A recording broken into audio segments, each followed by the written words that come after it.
Bonjour à tous. Dans la toute première vidéo de cette chaîne, la glycolyse, je vous avais parlé de la dualité de voies biochimiques existant dans certaines de vos cellules, à savoir les voies liées aux synthèses, l'anabolisme, ou les voies liées aux dégradations, le catabolisme.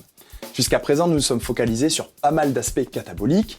Il est temps de passer, je pense, aux différentes voies de synthèse. Et je vous propose dans cette vidéo la synthèse des acides gras. Vous la connaissez ?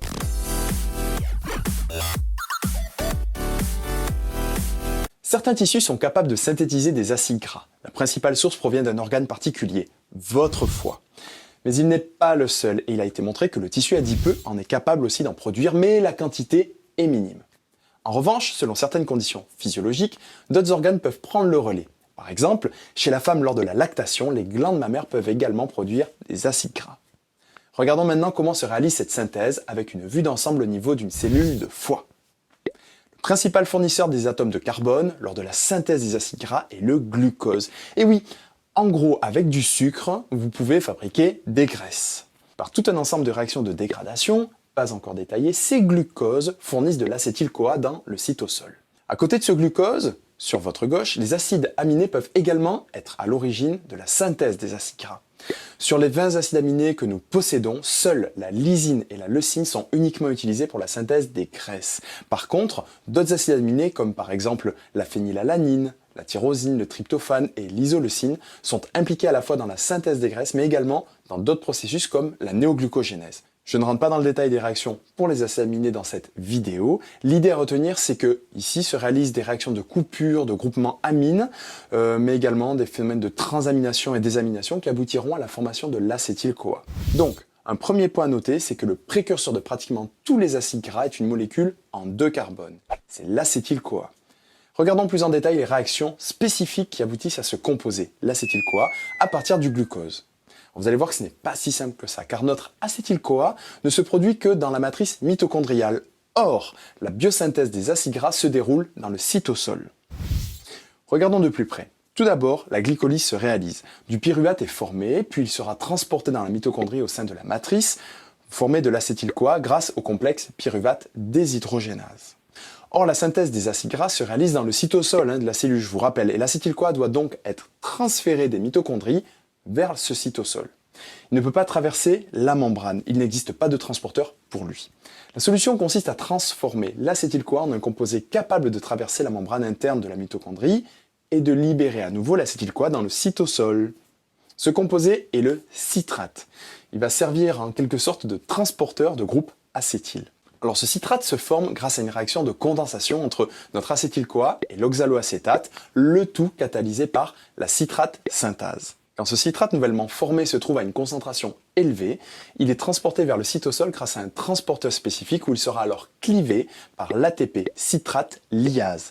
Il s'agit d'une enzyme spécifique de la lipogénèse. L'énergie permettant de créer la liaison riche en énergie de l'acétyl-CoA provient de l'hydrolyse de l'ATP. Donc ici vous aurez un ATP consommé par molécule d'acétyl-CoA transporté. Notre citrate donne de l'acétyl-CoA et de l'oxaloacétate. Cet acétyl-CoA est le précurseur de nos futurs acides gras. Mais avant d'aller plus loin, notez que la synthèse des acides gras nécessite un coenzyme réduit, le NADPH. Pas le NADH, le NADPH. Et il existe plusieurs sources de ce NADPH. Une première source, la voici. Regardez notre oxaloacétate qui vient de se former dans le cytosol. Il est réduit par du NADH+. Il se forme alors du malate. Et vous avez une réaction importante car c'est elle qui va fournir l'essentiel de notre NADPH nécessaire à la synthèse de nos acides gras.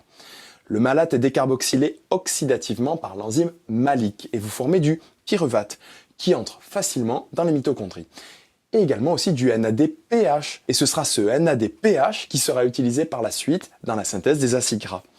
Attention, ce n'est pas la seule source, d'autres NADPH seront nécessaires et proviendront d'ailleurs.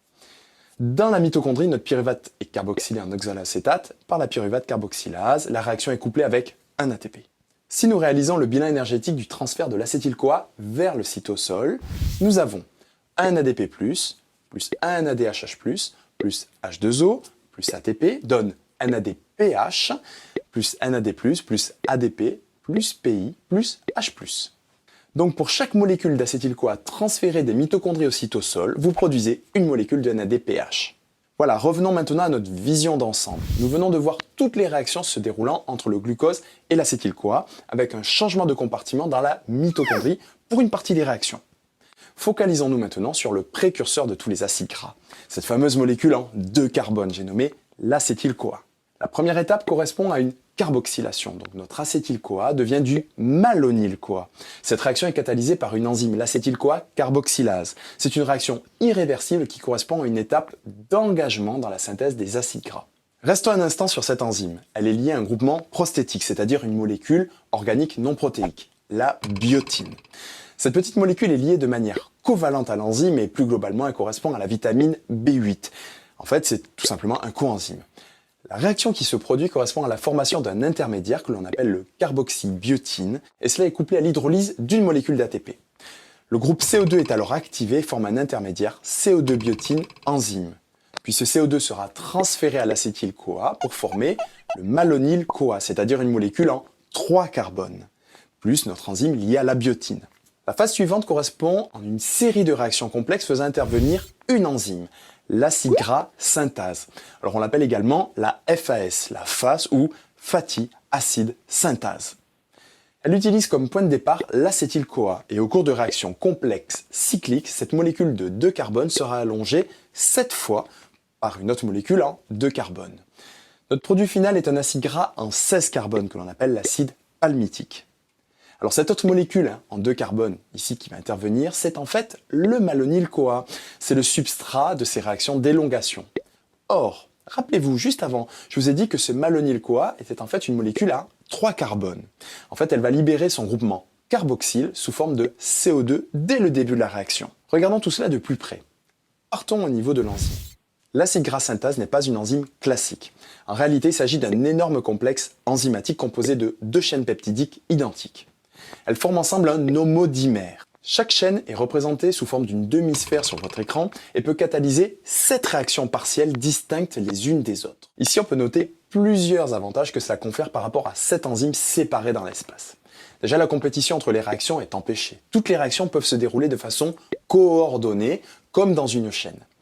Et enfin, avoir tout regroupé permet d'être efficace à cause de la concentration élevée du substrat. Il n'y a qu'une faible perte par diffusion. Chaque moitié de l'acide gras synthase peut lier le substrat, donc ici l'acétyl, sur 2 niveaux différents. Le premier niveau de fixation se situe sur un résidu cystéine, 6SH, sur votre écran. Et le deuxième niveau de fixation se situe sur un groupement particulier, le groupement phosphopentétéine, qui contient également un groupe SH. Donc sur votre écran, c'est PAN-SH. Et ce groupement phosphopentétéine est lui-même constitutif d'une protéine appelée ACP. Alors en fait, c'est un acronyme qui signifie le A pour acyle, le C pour carrière, P pour protéine. Et ça se traduit en gros en français par protéine de transport d'acyle. Cette protéine, l'ACP, peut être considérée par rapport au complexe multi-enzymatique qui est l'acide gras synthase, un groupe prostétique géant, ou en fait un espèce de coenzyme. D'ailleurs, regardez, si nous agrandissons cette protéine, l'ACP, elle est de couleur violette sur votre écran, vous voyez que ce coenzyme est lié par son phosphate à une sérine de l'enzyme. En dessous, le phosphate est relié à un groupe acide pantothénique, qui lui-même est lié à une chaîne comprenant un azote, 2 carbones et un groupement SH. Il est ici le deuxième niveau de fixation, c'est au niveau du groupement SH sur votre écran que pourront ici se fixer les substrats. On parle de groupement SH central. Alors ce coenzyme fonctionne comme un espèce de long bras qui fixe le substrat et le déplace ensuite de centre actif à centre actif. Les 2 moitiés de l'acide gras synthase coopèrent entre elles et finalement ce complexe enzymatique n'est fonctionnel que sous forme de dimère.